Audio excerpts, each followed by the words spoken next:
Alright, I'm here in Dave Stewart's fish room, Oklahoma City, Oklahoma.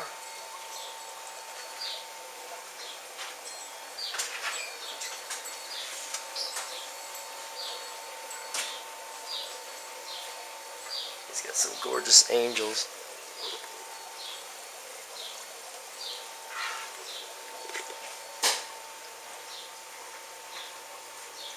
Still got some marbled crays, huh?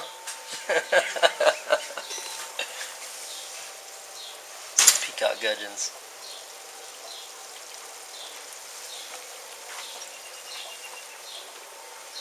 So his RO unit broke, but he's still going really well with all the fish tanks from the tap water.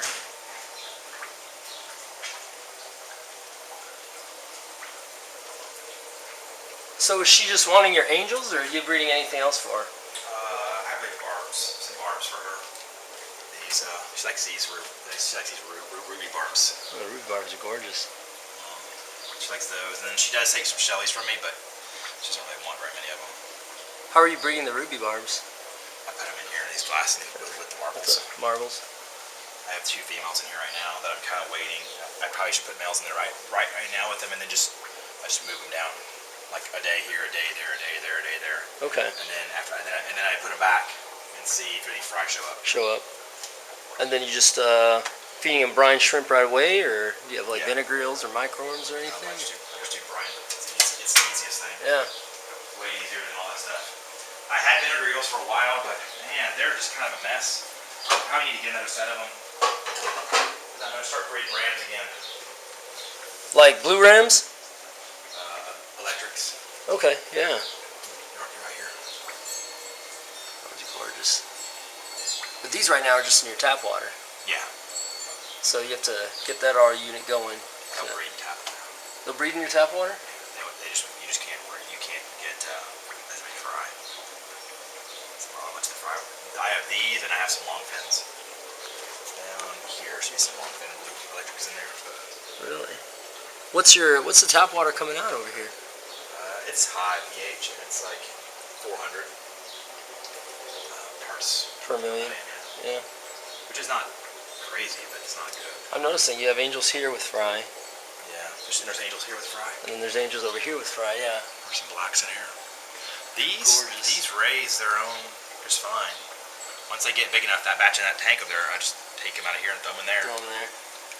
They'll eat them after they get so big. But you got these ones in a 10-gallon tank, huh? I need to pull those fry. They won't let them right. They'll eat them. They'll go for another day or 2 before they start eating them.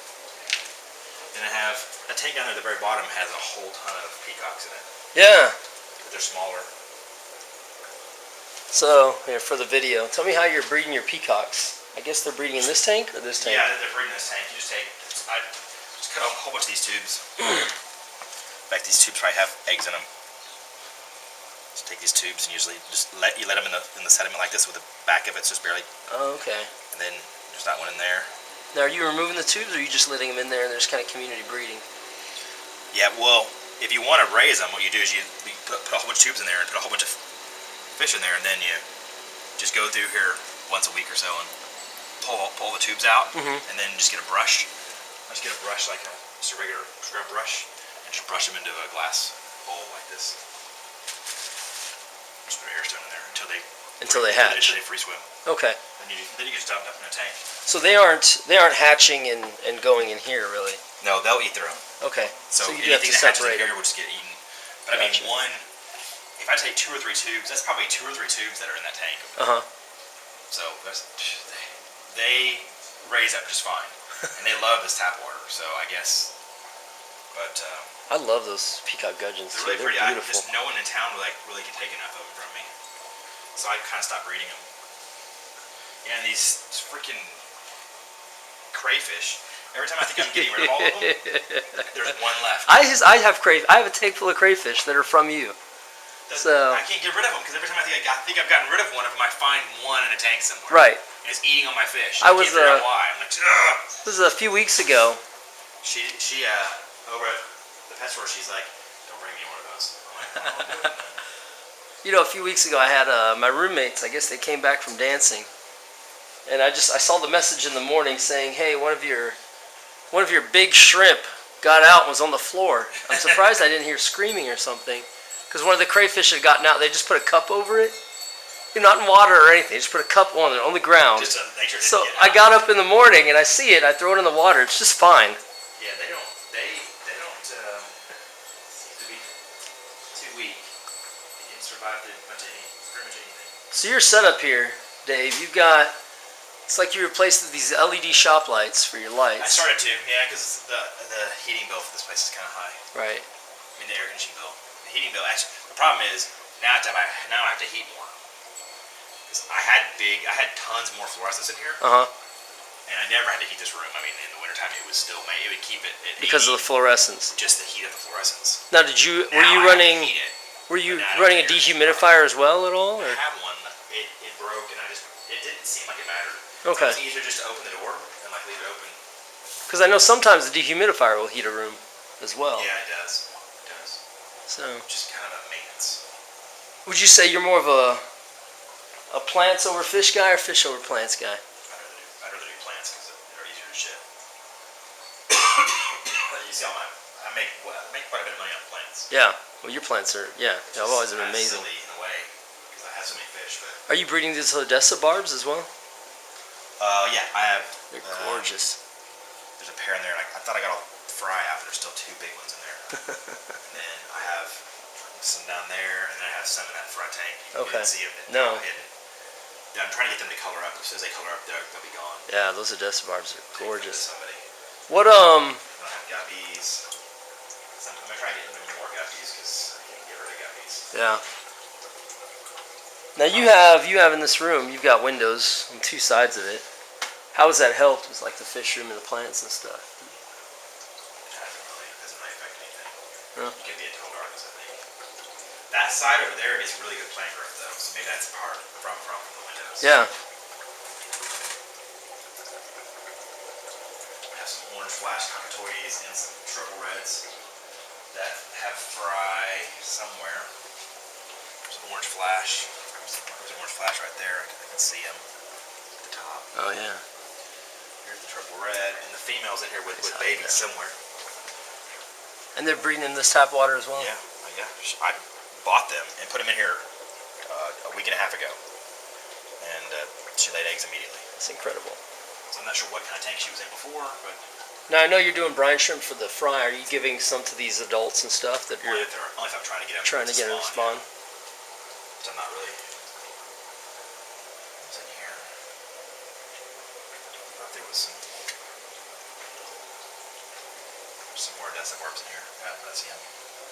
Now you got this... Purple Emperor Tetras in here. You got the storage tank here. There's one outside too. And one outside. The one outside's kind of a mess right now.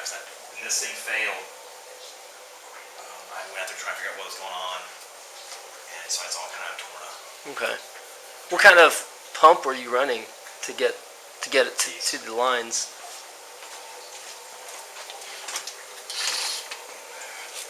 They're basically just booster pumps for RO systems. Okay.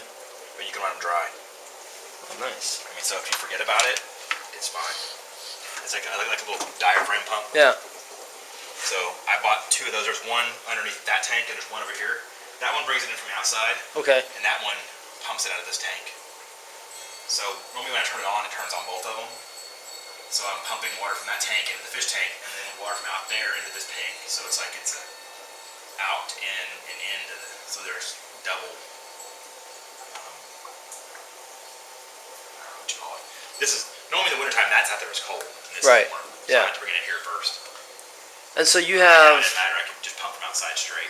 Is that where your RO water is going to? Yeah, the RO water goes out there. Goes out there, and then it'll come in here. And is this... Will you mix it from in here? With I was just using tap water. I thought it was RO water. That's a GE Merlin system. Right. And those are known for being kind of half RO systems. Like they take out about half the stuff. Okay. But they're supposed to produce. It makes like 800 gallons a day. Gotcha. So you give up. And what? Some quality for quantity. What failed on it? I think the membrane's broken it. Oh, okay. I tested the water today, and it's the same as tap water. So no point. So there's no, yeah, so I'm not, and they discontinued it. They quit making them supposed to stop automatically once the float comes up in the tank outside. It's supposed to shut this off, but it wasn't. So my water bill was really high Okay. for the past couple months, and I was like, why is the water bill so high? This was never shutting off. It was just not shutting off because I was wasting a ton of water. So I pulled it out in favor of this other thing. This is an old one I used to have a long time ago. And it produces great water, but it's really slow. It's like 75 gallons a day. That's it. Now, what right now though? Is there anything in here that you're using RO water on? Since this is broken. I just did this. I just connected that thing last night. Okay. But you're gonna use it for for the rams or for what? Probably the rams. That way they can. Everything. You can grow. Everything will be fine in RO water as long as you keep changing it. Right. And that's just to get them to breed better, have better broods. Except for that, I have maybe 2 or 3 tanks of Tanganekins. Everything else would rather have softer water. Yeah. And what happens is, when I change the water, I put tap water in there, and then I slowly add more water to it. It softens it up. Now I know you have several of your tanks drilled. Did you have like an overflow system going on?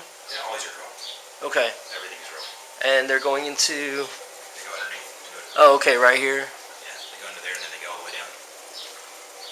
And they're not actually connected. They're just dropped in like that. So if I want to clean that tank, I can just drain all the water out of it, and just pull it off the rack. They're not connected to the drop line. Okay. I think if you start hard plumbing stuff, it starts being where you can't pull a tank off and scrub it down inside. Right. And I need to do that once in a while. And so do you just open a valve and drain it to? No, it goes up, it overflows. All right, so you just have it overflowing. Yeah. So when I turn the system on, which I don't do that very often because there's just no need to have it constantly changing. It's easier just to keep it, just to clean them every once in a while. I'm constantly pulling fish out anyway, so. So how much water exchange do you have in say a week or 2? Would you say? Right now I don't even run it. Okay. It's just, Like when you clean it though, do you just turn them on for? I don't even do it that way anymore. No? I just clean them normal. Oh, okay. I do every once in a while I'll turn it on and just let it run for a day, just to top off, just to keep all the tanks topped off. Yeah. But I let it kind of go and fall apart. And this probably what'll happen is this is a dosing unit right here, that big black thing. Right. It pulls RO water. It pulls a dechlorinator out of that bucket. That bucket has super dechlorinated water in it, and it goes up to that doser. And as it gets pumped in here, it adds a little bit of dechlorinator to the tap water. Okay. You can't pull out the chlorine completely with like a carbon cartridge. Well, you can if you want to replace a carbon cartridge every day. It's easier. That's like for fertilizing greenhouses. That's what they use it for. Okay. The way I'm planning to run mine is I'm gonna recirculate the water and have some aquaponics in a grow bed. Oh, yeah, you can do that. And just have it recirculating. And then when I want to drain something, I'll drain it out of the main tank. Fill that up, dose it, dechlorinate You it. have tanks all in one system though. That if you get like ick in one tank, you get Ick on all the tanks, yeah. That's the reason why I kind of avoided doing anything like that. Well, I've thought about having like 2 systems going too, and then have a quarantine tank set up, and that way I can. This many tanks in one room. It doesn't show up until you sell the fish to somebody. Because this is a very stable environment. But Right. when you take it to a fish store, Boom. yeah, The ick might pop they up. can get ick from the fish store. Because they're stressed then, and they haven't been stressed their whole lives or anything. Yeah, I have some fish in here that I put a net in the water and they don't even run. They're like, they've never seen a net. Right. Because they were born in that tank, they grew up in that tank, they've never seen a net, all they've seen is my fingers go in there to feed them. So they're like, they don't even know. Where do you have this draining to? Is it going to the sink? They drain to the floor drain at the back underneath the sink. Okay. The floor drain along the whole bottom. Back. Yeah. I bought this, whatever this was. This channel system right here. You can see the tube going Right. out there. And the sink just drains right in there too. And this goes outside and it goes down Oh, the and you back. have water in it too. It goes back to the property line back there and goes out. And there's a big culvert in the back of my house. Back behind the fence there. And so you just drain it right there. It's convenient.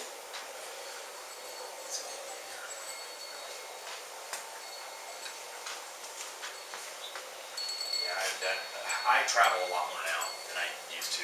I don't. April, until May. I'm busy with school. No, I understand. I teach AV Tech now, Alvarado High School. I teach With all our, robotics. what's that? I teach robotics. Do you do TSA? I do first. Do you Technology Student Association with your robotics? What do you compete with in? First. First? Oh, okay. So All right. we do 3 different levels of competition with them, and I have 10 teams. Oh, so you are traveling quite a bit. I travel quite a bit. So I've got this my. is the first couple weeks I've been back enough to get stuff done. I painted the pool a couple weeks ago, drained it, painted it, got it back up and running now. And the pool equipment just turned on yesterday. Then I got the RO thing I had to deal with yesterday too. Right. So that's why I kind of didn't have any plants auctions up for a while. I took a week off, and I decided, okay, I gotta get rid of some plants. And I take it there. You look at it, you're like, God, I need to drain all the water out of that thing. And when one day I was like, there's already fry swimming around her. Holy cow! I miss the eggs. I miss the egg stage. You missed the whole thing. But she's protecting him, and he leaves them alone. I mean, where is he? He goes to the other side. Do you have air running in here? No. I need to get some air running there, but normally the plants provide quite a bit. So Yeah. even when my power goes out, I don't worry about it too bad. Because the plants are already providing. What if Most of these tanks are. the power goes out at night? You worry about it then? Tanks are pretty saturated normally. Sweet. Air stones are gone. That's why. I hate it when that happens. Yeah, I like these sponge filters way better than these. These are awful. Yeah. I'm about to take all the sponge filters out of these tanks because I have 20 of them, and I have 24 of these. I'm gonna take all these sponge filters and put them in these tanks, and upgrade these to something a little bigger. I'm thinking about those. Is it Swiss Tropicals that sells those square Yeah, Corex? I really wanted to get those, but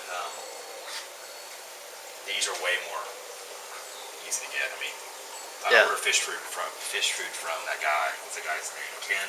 Ken's, yeah. Ordered fish food from him, and he sells these, so it's just as easy just to get it while you're getting the fish food. Yeah. I don't really get mine fish food from Brine Shrimp Direct. Yeah, I see their stuff. I order my brine shrimp from there. Right. I never mess with their fish food. I dig their fish food. I probably should. But I know Ken's is good as well. These angels in here are going to be awesome if I can get them out of here before they kill them all. Is that a today task? Probably. Yeah. I didn't even know that they were free swimming. They had them on top of this tube for a long time. Oh, they still do. Do they still have some There's hatching still a bunch of them down on the tube that haven't left the tube. Oh yeah, there are. They had them on that. In a way, it's kind of nice. I have these tubes in these tanks. The overflow tubes in the center. Yeah. They're perfect for angelfish. They love those things. Which is not even intended, was it? No, in these tanks, 20 highs are the perfect tank for a pair of angels too. Yeah. I didn't even realize that. But when she started asking me, she's like, I need angelfish. And every time I order them from Asia, they come in all sick and like not eating very well. And I'm like, well, I can breed angelfish. That's not a big deal. I mean, I've never tried. Like, why not? It can't be that hard. Do you ever have an issue with your overflow when you're running of any fry or anything getting? I don't run it that much. When you were running it a lot, did you? Well, last time I ran it a lot, I had those things. I had those filters. Which filters? Those foam things. Oh, okay. Here, I'll show you the foam things. You had it on. I still kept them. I just had. You had it on top. No, they.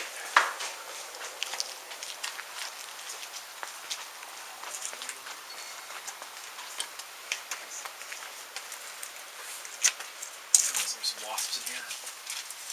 Oh, the Matin filters. Yeah, so the fry wouldn't get in because the tube would stop Right.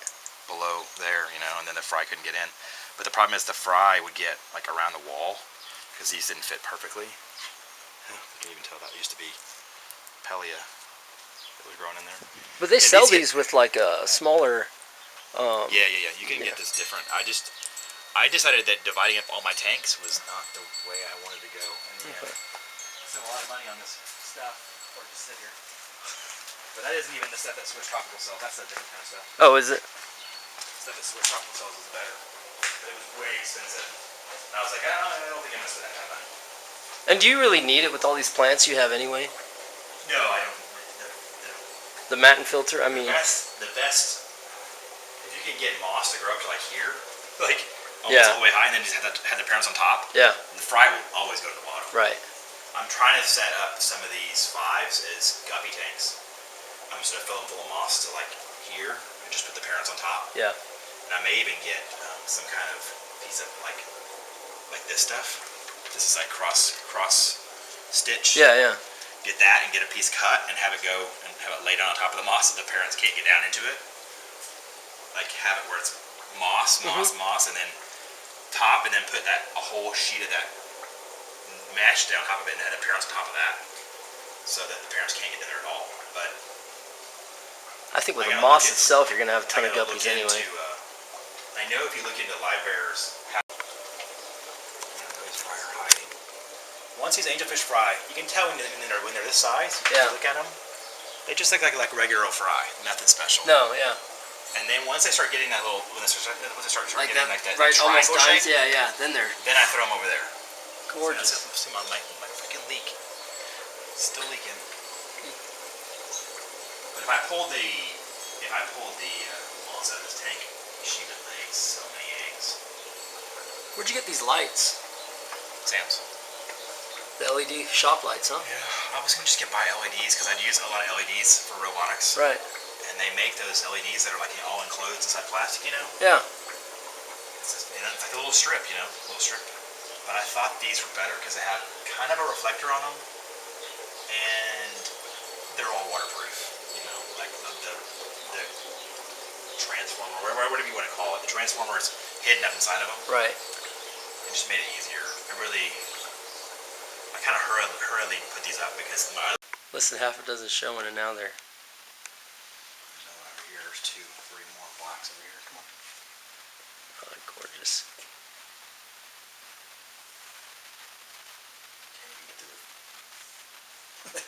And this pair of wild silvers in here, they're the ones with the red spots in their foreheads. Yeah. They call them something funky. I don't really care, but How big is this tank? Is this a 90-gallon corner tank or it's something? 90 something, 92, 93, Yeah. something like that. What are you filtering with? Canister filter of some sort? It's salt water, basically. It's ocean clear, Okay. completed cartridge with a pump, and that's it. I don't even need a filter. No. Just the tank's plumbed. So when I bought the tank, I was like, well, I better do something. Right. And I had an E-hum underneath there, but it was so slow that it was getting pockets of hydrogen sulfide building up, and so I had to kind of upgrade it to something that moved a little faster. And then you're running CO2 in this. Yeah, there's a CO2 exchanger that I built myself back in the very back. You can see a big white tube back there. It pumps the CO2 into it's flowing the water. The water flows down, Yeah. and the CO2 bubbles up through it. So the water is pumping the water down through Okay. the tube. So it's diffusing it as it's already. Yeah, and then so as it comes out, you can see bubbles in it, a little bit of bubbles in it. Yeah. That's the CO2 coming out. But when the plants get this thick, what happens is the CO2 can't get down in here. Mm-hmm. It just flows right back out. It doesn't. It doesn't circulate. So these leaves die, and the whole plant starts dying. This tank needs to be totally taken apart and replanted, like within the week.